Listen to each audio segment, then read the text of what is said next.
I'm Darlene. And I'm Marty.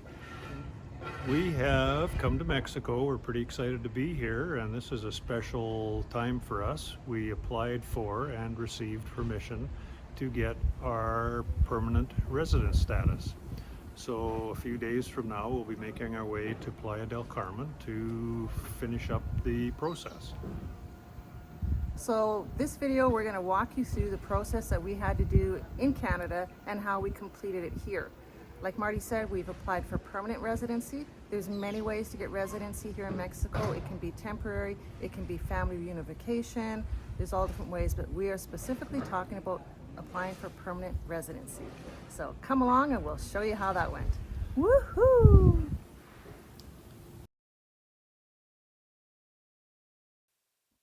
So you have to start the entire process outside of Mexico. So you'll start in your home country. To obtain permanent residency, you have to meet financial requirements, and some of the consulates that we researched seem to require you to be retired as well, fully retired. So that's something you might find, and probably will find, is that each consulate in different cities or locales have different regulations. I'm not sure why that is. So if you find you're on the borderline or you don't qualify, you may be able to go shop around to another consulate. I found a difference of about almost $100,000 US between different cities in the States and Canada. So yeah, like Marty said, and Vancouver's the most expensive. So if you're in Vancouver and you're just under that, you might want to go to Saskatchewan, or you might want to go to Las Vegas and go through the process there instead.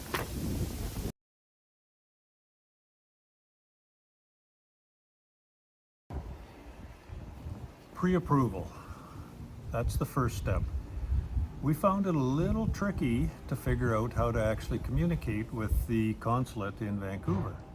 We worked at it and finally got a personal email address of one of the staff, and from that point on it was pretty easy. You have to make an appointment. In fact, both of you have to make an appointment. We made them side by side to make it easier, and you have to do it or budget about a month to get that process started. Yeah, we could have gotten in a month, but we were going to be away, so we were actually a couple months till we got our physical appointment.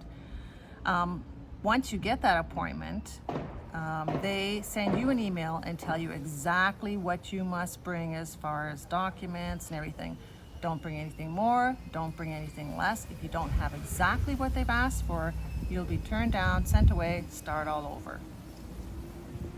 I did the let's bring too much rather than not enough, and I would say 2/3 of my rather substantial stack of paper was gone through by the staff and not looked at at all. And she probably wasn't too happy that she had to go through that stash either. So just do what they ask. Nice lady though, very pleasant. Oh yeah, very nice. This is what we were required to bring.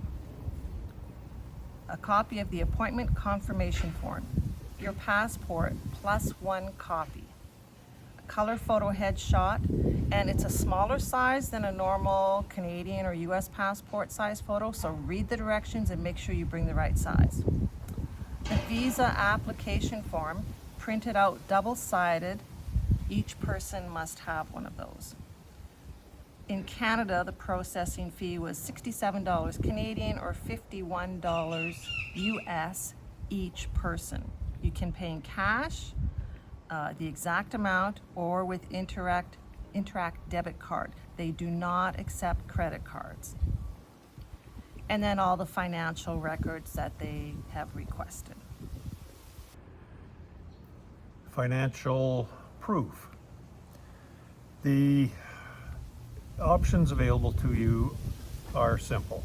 You can either prove that you have liquid assets, an example of that is cash, stock portfolio, or income from pensions over a certain amount. The thing to remember is you cannot combine the two. You pick one or the other. And again, in that letter that you get from the consulate once you've made your appointment, very clear instructions on how you can prove that and what you need to bring to prove that. If you choose to go with the liquid asset route, you have to get original letters from your bank and or financial institution for your holdings. It's a little awkward. I had trouble with the TD Bank, for example. They're not used to sending letters for that purpose. So I had to try several times before I finally convinced them that all I needed was a piece of paper with an original looking signature on it to go forward. And they were quite satisfied with that once we got to the consulate. The day of the appointment, we actually arrived about 10 minutes early. The lady that helped us was very pleasant. She went through all our financials to make sure we had exactly what we needed. Once she was happy with that, she took photos of us, took our fingerprints, told us to leave our passports there and come back at about 3 p.m. For our visa. We did go back at 3 p.m. and they handed back our passports with our big visa stamp in it, and we were done. So it was pretty simple. Once you are approved, you have exactly 6 months to travel to Mexico and continue the application process, which I'll refer to as part 2 of the process. If you're finding this video informative, please hit that like button and subscribe to our channel. When you enter Mexico by air, you have to present yourself to one of the immigration officers. They will take your visa stamp that's in your thing. They will write Canje on it, C-A-N-J-E, which is basically means an exchange, and 30 days. Then you have 30 days to get to an immigration office and start the process of the exchange. Here's one very important thing to remember. When you enter Mexico by air, you must see an immigration officer. Right now, Cancun and Puerto Vallarta, I'm not sure what other cities, have the new automated machines that you go through when you enter.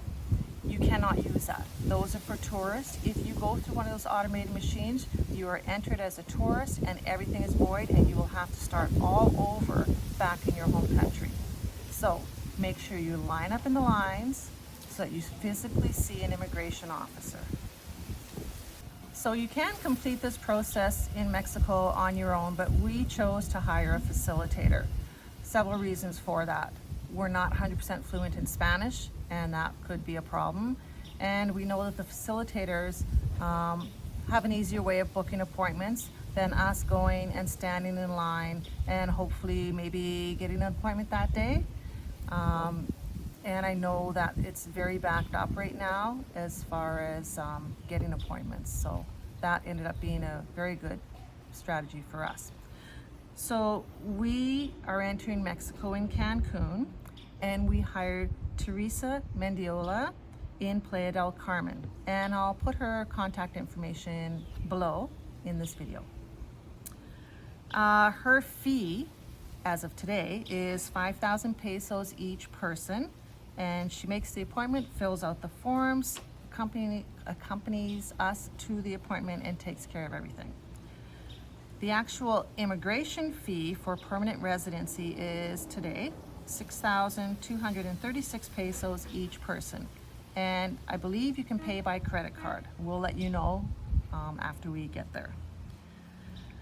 We ended up arriving in Cancun on November 1st, and that evening I emailed a picture of our passport visa to Teresa, and the next day, well, not the next day because we actually arrived on a holiday, so the I&M office was closed for a few days, but the next business day she contacted us and already had our appointments made for us, and they will be on November 22nd.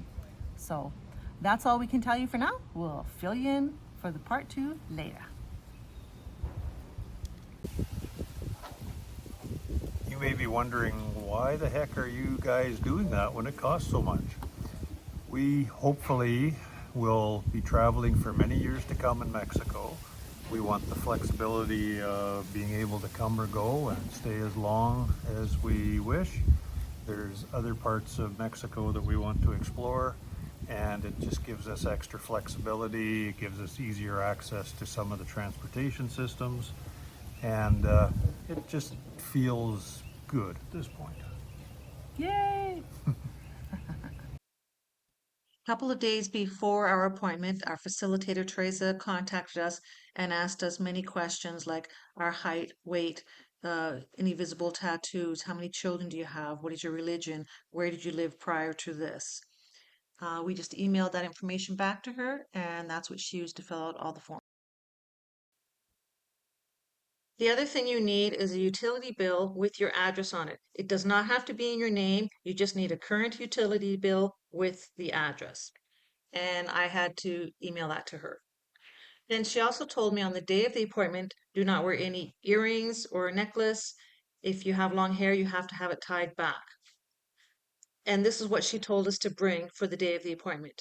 Bring your passport, bring a credit card to pay the I&M fees, and bring cash to pay the facilitator fees.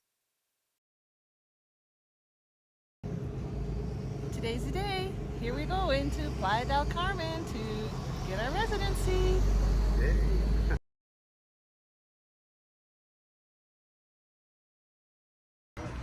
So we've arrived at the I&M office, and we met with our facilitator who had all the paperwork for us, which we signed. She ran and did copies of our passport, and now we just wait our turn. So there were several pieces of paper. There's like an application form. There's a letter that we had to say why we want residency. And yeah, so now we're just waiting our turn to get in. So this is the process. A lady will come out here, call out your name. You go inside and you have to write your name, your passport number, hey, in the book. They go through your paperwork, process your payment, then they send you back out. And then you have to wait for a lady to come out here, call your name here. Then you'll go in there and you get your biometrics scan, fingerprint scan, and then you come back outside. And then when your card is ready, they'll come from this door again, call your name, you'll go pick up your card, and you're done. So it's not a quick process. We could be here for a while. I'll let you know how long.